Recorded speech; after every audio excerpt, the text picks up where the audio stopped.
Hello, everyone. Today I'd like to talk about James Bond, the movie franchise. Now, as a kid growing up, I heard about James Bond, but never got into it. I knew about it. I knew it was a kind of an action franchise, like action spy franchise, but never really got into it. The only reason why I've heard of it was because they were promoting at the time GoldenEye, which was James Bond. I think Pierce Brosnan was the first his first movie at the time, but I wasn't interested. It wasn't one of my things. Um, Even though I was big into action movies at the time, like '90s action, even mid '80s action movies, that James Bond didn't seem like something I would like. So, but that's when I first heard of it and knew about that franchise. But it wasn't until listening on the radio station, the classic rock radio station, that they played a song that I liked, and it was from Paul McCartney, "Live and Let Die." It wasn't until when the DJ mentioned at the end, they gave, "Hey, this is Paul McCartney's Live and Let Die from the movie, the James Bond, movie of the same name." That's when I realized that song was a soundtrack or part of the soundtrack to that movie. So at that time as a kid, I was like, okay, I'm interested in watching the movie now, James Bond, and it's an action movie, give it a shot. So when I waited at there's a local rental store for movies, and on Tuesdays they usually do like $1 movies for that are not new, or within the past year or so they would just discount everything for $1, but you can only watch it for 2 nights. You got to return, or was it one night? Two. Basically, you're limited to 2 days, and you got to return it or something like that. Usually, they give you like 4, 5 days or so, but this one was like, yeah. Basically, they're still charging the same price. Just they're discounting the number of days, then discounting the dollars. But anyway, so I decided to rent Live and Let Die. And that's the first James Bond movie I saw. Played it. I was like, wow, this is going to be good. Live and Let Die comes out, boom, boom, boom. Oh, and they played pretty much the entire song, if not the whole thing. And I was like, oh, this is going to be really good, really good. And then after that, throughout the movie until it ends, when it finally ended, I was like thinking, man, this movie's so ass. I mean, it's so bad. I, I just absolutely hated it. I thought it was just horrible. And that was my first introduction to James Bond, is the Roger Moore Live and Let Die. And I think that was his first movie, too. Um, so I'm like, okay, James Bond's not for me, not my thing, even though I know it's a popular franchise. It wasn't until a bit later that going to, and I don't remember the store, I think it was probably Circuit City or Best Buy, one of the two. And it had this album on sale, like technically clearance. It was this album, James Bond, the 13 original themes. Okay, so this is their very first, I think, album that came out for James Bond that collected all the theme songs. And wow, I explain it, but brought this home, played the whole thing. 13 songs on here, very short. And I say very short because, damn, I was like, why isn't there any more? It was that good. Very impressed with it. I knew some of the songs already. I just didn't know it was part of the theme song. Um, Really, Carly Simon was one of my favorites that I knew of before listening to this, and I didn't know it was a James Bond theme song. Nobody does it better. So I was like, okay, I've been putting it on repeat and so forth. But there's this one song. Well, there's a few songs I didn't know about, but one song in particular that I didn't know about, never heard of from the radio or anything like that. But damn, to me it was the best song out of so many good songs on here, and it stood out so much from one of my favorite artists. I think of that entire 2000, or not to the sorry, the 20th century, the 20th century. This is it. We have all the time in the world. Yeah, we have all the time in the world by Louis Armstrong. Okay. Man, the first time I heard this song, I had to just do stop whatever I was doing at the time, just flat out listen. I mean, just the way he was singing it to the playing, and then at the end, it was kind of basically a chorus, a repeat of what he's singing, but no vocals, just pure trumpet, and that just, man, that just took me away. That flat out, I mean, that just haunted me. It was a very haunting song, but in a good way. And I put that song on repeat for a long time. For this every time I put this album on, I would play it sometimes front to back because I do like practically every song on that. But when I get to "We Have All the Time in the World," I would usually put on repeat and play until I'm like, okay, stop for a bit. But so because of this album, it made me get into the James Bond thing. So, what I did was, okay, I got to go, and maybe Live and Let Die was a happened to be a bad movie of the franchise. I'll give it a pass. Maybe go start watching something else. So I decided to go pick up the one that Carly Simon did because I love that song as well, and I think it was "The Spy Who Loved Me." And granted, again, I don't know much about at the time as a kid. Don't know much about the James Bond franchise. I didn't know who the actors were or anything like that. So I picked up that movie just because of the song, right? Took it home. I think it was The Spy Who Loved Me. It had Jaws in it. I remember Jaws, and that's the only thing I remember. So technically speaking, I think if it's a movie I don't remember shit about outside of like maybe Jaws or something like that, that tells you that I wasn't really into the movie. And really, I thought it was a bit better. It was a Roger Moore movie again. I thought it was a bit better, a little bit better, and that's like not saying much than Live and Let Die. But when I watched those two, this is what I got from James Bond. I thought it was a franchise that had great theme songs, okay, but was more about, it was a vehicle, an action, and I double quote action, air quotes it. It was an action vehicle for, I don't know how to say politely, but for an old guy to hook up with women half to a third of his age. That's what I thought it was. That's what it was. I mean, I don't know how to explain it. To me, as a kid too, the only thing I could relate to was like it was a movie version or a spy action movie version of Benny Hill. That's how I got it. And Benny Hill, I knew because they have this one. I forgot what TV station, but they would be playing it late night, 11:30, that type of time. I would happen to turn it, and it comes on. So Benny Hill. So I thought it was that type. It was like a dirty old man, you know, being able to just fool around with all the hot chicks. That's what it was. That's what it was. And I was like, man, this movie's not for me. And the movies felt campy. The ones I saw, the two I saw at that time, very campy. Very. There's these cheap one-liners. I understood it, but they're cheap.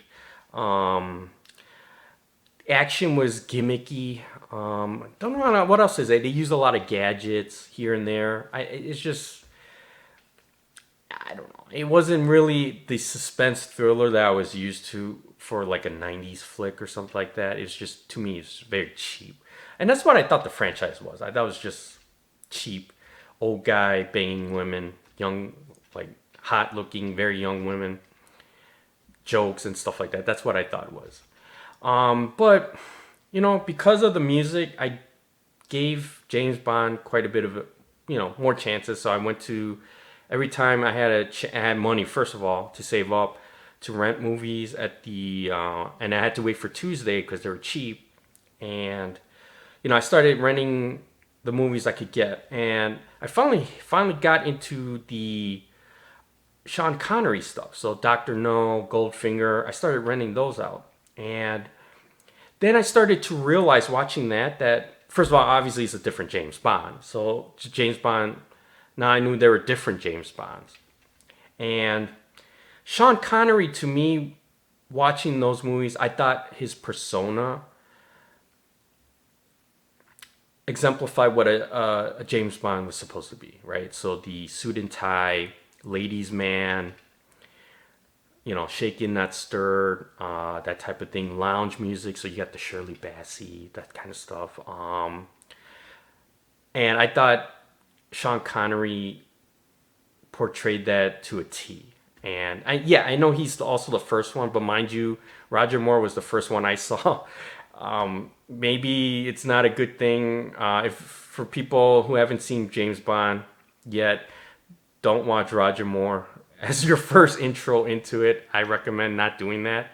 Otherwise, you'll probably be like me and like, what the heck is this? But Sean Connery, even though I wasn't a big fan of even those movies himself, but I thought they were just better than the Roger Moore ones. So I, not only from a character perspective, but I thought the movies were just better. It wasn't as cheesy, campy. Yeah, there were still the one-liners, the tongue-in-cheek type stuff.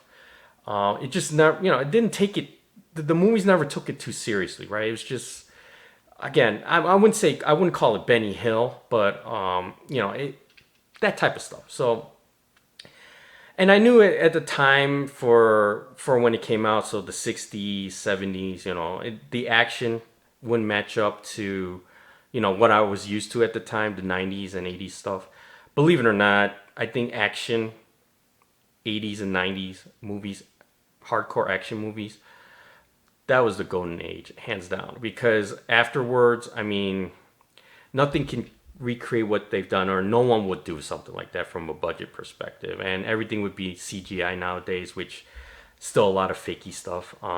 But anyway, so I was used, I understood the difference in eras, so I didn't put the action too much. But even with the Sean Connery stuff, I wasn't. Besides the music, I was not into James Bond. Now, fast forward a bit. Tomorrow Never Dies was coming out, and again, I wasn't really interested in James Bond after seeing all that. But Michelle Yeoh, when I heard Michelle Yeoh was going to be the lady for the Bond lady, I was like, okay, gotta go see it. Because as I mentioned before, I was a huge '90s, '80s like action flick, whether US or Hong Kong based or stuff. Just action at that time was fantastic. Michelle Yeoh was definitely one of my favorite actor at that time for in the martial arts sector. So in that genre of movie. So I was like, I gotta go watch this. I have to watch this. So I had to ask my friends, hey, let's go watch this. And yeah, we decided this was my first and only James Bond movie that I ever saw in the theater. So, and not like when it came out many years later and it's on a cheap budget. I wouldn't say world premiere, but it's when it came out, so I actually saw it. And this time it was Pierce Brosnan, right? So seeing that, I was like, hey, this is a totally different character than what I'm used to. Now, I didn't see any Timothy Dalton either. I just never got into it, mainly because the music, I always choose the James Bond with the theme song that I like. And what I showed you on this one, this was pre-Timothy Dalton. It was pretty much Sean Connery and Roger Moore. Okay, and again, I wasn't really into James Bond, so if the music wasn't good, I wasn't going to even watch it. But I went ahead and watched this mainly because of Michelle Yeoh, nothing else. Not because of the James Bond franchise, not because I didn't even know what the music was. And to be honest, I don't even remember what the theme song was. I don't think it was Madonna, but going in there, was it Sheryl Crow? I don't remember, but and that's the thing too. It wasn't memorable. So the movie I took out was okay. It was up to date to the modern times, the '90s back then. From an action perspective, is definitely less campy, less. I mean, there's still gimmicks here and there, some gadgets here and there, if I recall, but it was better than the actions from the '60s and '70s, hands down. Now, did I think the movie was good? I thought it was kind of mediocre. I thought it was better than majority of the Roger Moore versions of James Bond movies I saw, but Again, it's not really a high bar to set because that's really really low.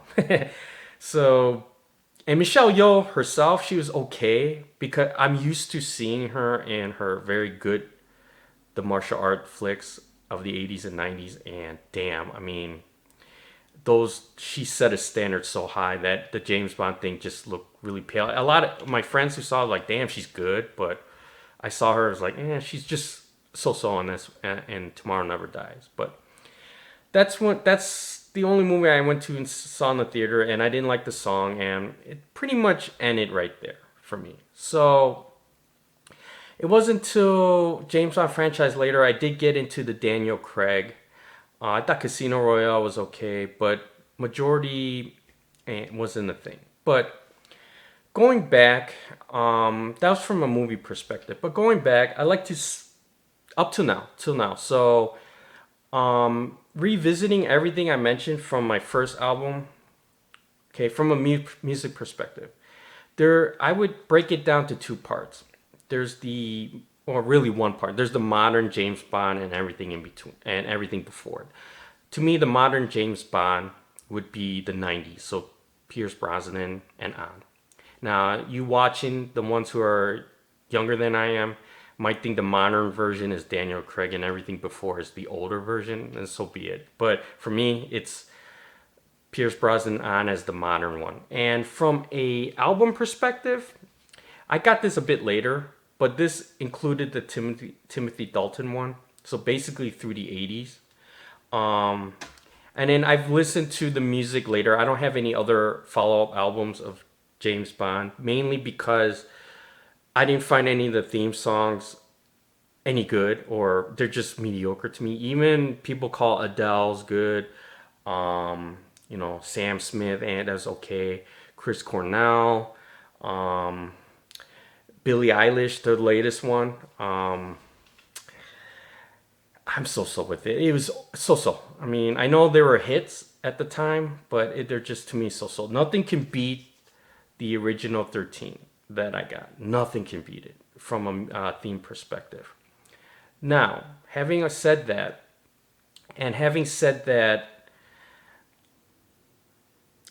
Louis Armstrong was my favorite theme song. It still is, even till today. And I want to bring up that not only is it my favorite song, but I think it's, to me, the movie where it came out from, on Her Majesty's Secret Service. I thought that movie with George Lazenby happens to be my favorite James Bond movie. Now, hear me out. I understand he's like kind of a one-off. Like that movie was a one-off thing. George Lazenby, he only played that movie and that's it. And I realized much later on he couldn't act, or he never acted or anything like that. So that explained why that movie felt so different. It's not just the acting. I'm not going to complain about the acting, but I thought from a persona perspective of James Bond, he was very bland. I mean, he seemed like your average Joe. He wasn't a James Bond. He was just an average Joe. Whether it's the smooth talking, shaking that stir, Sean Connery, or the cheeky, sleazy, campy Roger Moore, even the at the time I saw like the Pierce Brosnan, he didn't have that character. Really, he didn't have any character. He was just an average Joe, like you and me. For those who are watching, just your average person that you would meet every day, on the street or anything. Not a celebrity, nothing like anything like that. And to me, maybe it's because his acting wasn't good. Like a lot of people said, he wasn't really an actor, and maybe he couldn't portray what it was supposed to be. I don't know, or maybe he did portray what he had to portray to a T. I don't know, but I can understand why a lot of people didn't like the movie, and I don't know if that's the reason why he was only in one movie, but that's the thing. A lot of people didn't like it. I actually liked it in the sense that I thought this movie was totally different even till now, even seeing the Daniel Craig movies, um, I haven't seen all of them, but I've seen the ones that I thought were that I wanted to see, and I thought that movie still to even today, that movie is so different than the entire franchise itself. I mean, it just feels different. The look is different. The pacing is different. The direction, it doesn't have that James Bond feel at all to me at all. It did not have that. It's just James Bond in name. That's all. But it felt like a totally different movie from the franchise. There's no James Bond. I didn't feel the character of James Bond, even though there's the women involved and things like that. But it just did not feel like it. The action felt different too. I mean, it felt a little more realistic or less gimmicky, put it this way. Even though it was shot in the late 60s, I think. There's no gadgets, if I recall, in that. It was just pure straight action, albeit there wasn't too much of it. And the reason why of that, too, I realized that there's more, for a James Bond flick, there's a lot more personal stuff involved, like George or James Bond in that movie. There's a lot, he was mixing a lot of personal things going on with his business stuff. And I thought that that's one of the main things that kind of went aside from the main James Bond thing, because you don't see that from Sean Connery at all or anything like that. It's like, you can never get me, you can never kill me. If I'm in danger, I'll find a way to get out. And in this movie, there's a bit of vulnerability to it. It has more, what you would call more soul, like heart and soul to it than any of the other James Bond movies.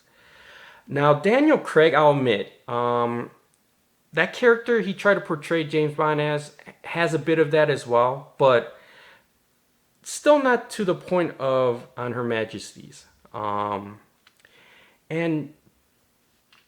besides that, I mean, it's just, if you took the James Bond name, you would see this movie as like an artsy film, kind of like a more of a drama, suspense, romance drama type film rather than an action, spy thriller film, even though it does have elements of that. That's the thing.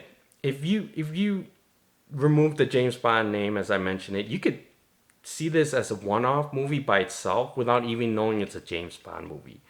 And I think that's where the double-edged sword comes into play. A lot of people who hate it, probably that's the reason why, because it's generic, maybe, of a movie. It doesn't have the James Bond persona. But to me, I thought it was had more heart and soul, more human to it, right? There's more emotion.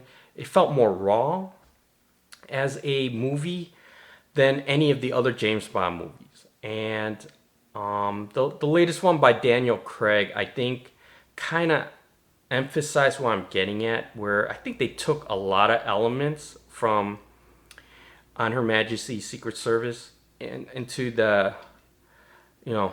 his latest movie. Was it No One Lives? Or I forgot. I'm sorry, the latest Daniel Craig movie, the one where they even ripped off the Louis Armstrong song and played it again. So that kind of, going back to that emphasizes why I think Louis Armstrong is the best theme song. I mean, it's in 2 James Bond movies. That should that should be enough to tell you why it's the best song. But besides that, anyway, so what I'm trying to get at is, it turns out On Her Majesty's Secret Service is probably my favorite, and I think the best James Bond movie of the entire franchise, even up to this date. Even though that's not saying much because I don't really like the James Bond franchise at all. But for that movie, to me, I think not only it's the best of the bunch, but it actually has the best theme of Louis Armstrong, the best theme song. Even though it's not the intro theme, but it's a theme, and heck, even this album calls it's a theme. So to me, that's the best of James Bond. And tell me what you think. Maybe the song may be wrong, or definitely the movie may be wrong to you, but that's how I feel. And again, I'm not a big James Bond fan. I won't go. I don't think I saw every James Bond. Timothy Dalton, I don't think I saw either one, but I could tell right away the music. I listened to the music already. It sucks. It's not nothing special. So, tell me what you think. Thanks. Appreciate it. Bye.